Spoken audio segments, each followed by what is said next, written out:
भारतीय किसान समाज जिंदाबाद, संयुक्त किसान मोर्चा जिंदाबाद। पंचकूला में किसानों का महापड़ाव हुआ समाप्त।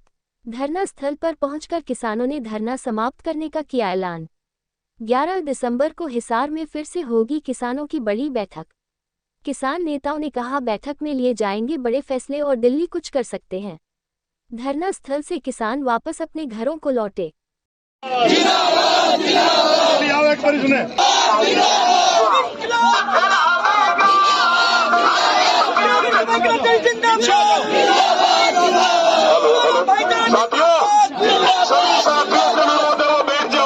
जब सारे साथी आ जाएंगे तब वापस चलेंगे। एक बार बैठ जाओ। किसान एकता जिंदाबाद, इनकलाब जिंदाबाद,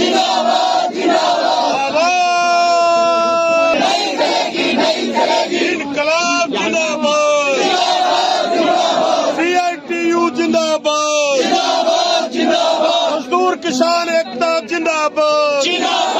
तीसरा दिन था महापड़ाव का। राज्यपाल से भी मुलाकात की है, क्या रहा मुलाकात, किस तरह से? देखिए, मुलाकात के तौर पर तो हमने अपने 3 ज्ञापन राज्यपाल महोदय के मार्फत हरियाणा सरकार और दिल्ली की सरकार अपने केंद्र सरकार के पास भेजे हैं, जिनमें मुख्य रूप से किसानों के मुद्दे हैं। MSP पर कानूनी गारंटी, लागत का 1.5 गुना दाम और किसान की हर फसल हर चीज़ जो पैदा करता है वो खरीदी जाने की गारंटी दी जाए। और दूसरा हमारा ये है कि किसानों के सिर जो कर्ज चढ़ा हुआ है, क्योंकि हमें दाम नहीं मिला, उसकी पूर्ण कर्जा मुक्ति हो।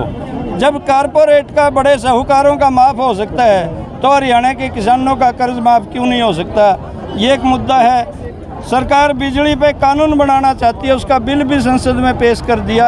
हम उसका विरोध कर रहे हैं क्योंकि ये सब स्लैब एक करने से किसान के ऊपर बहुत बड़ा बोझ होगा। खेती की बिजली अब हमें बहुत सस्ती मिल रही है, महंगी बिजली से हम खेती नहीं कर पाएंगे, उसका विरोध करते हैं। और लखीमपुर खीरी के अपराधियों को सख्त से सख्त सज़ा, अजय टैनी मिश्रा कैबिनेट से बाहर हो, और उसके बेटे ने जो 4 किसान और 1 पत्रकार को अपनी गाड़ी से रौंदा था, उसको जल्दी से जल्दी फांसी दी जाए। ये बड़े मुद्दे हमारे केंद्र सरकार से संबंधित हैं। हरियाणा सरकार से संबंधित सभी तरह के मुआवजे, बीमा कंपनियों की लूट पर रोक, और जो भी यहाँ मुकदमे दर्ज हुए उनको वापसी।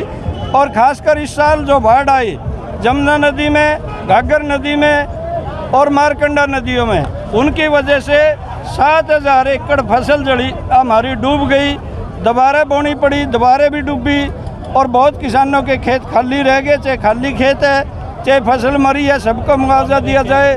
बहुत बड़ी संख्या में हमारे यहाँ ट्यूबवेल खराब हो गए, मकान तिड़ गए और बहुत नुकसान किसानों का पशुधन का हुआ है। 45 किसान भी हमारे साथी हुए, उन सबको मुआवजा देते हुए उचित कार्रवाई हो। और इन मुद्दों को लेकर हम राज्यपाल के माध्यम से ज्ञापन देकर आए हैं। हमारे मजदूरों के भी ज्ञापन दिए गए, जिसमें श्रम कोड 4 की बजाय पहले वाले कानून बहाल किए जाएं और न्यूनतम वेतन 26,000 रुपये लागू किया जाए। जितने भी कच्चे कर्मचारी उनको पक्का किया जाए, पक्के कर्मचारियों को रिटायरमेंट पे पेंशन के लाभ दिए जाए, पुरानी पेंशन की। मुलाकात कैसे रही? हमारी बहुत अच्छी मुलाकात रही है।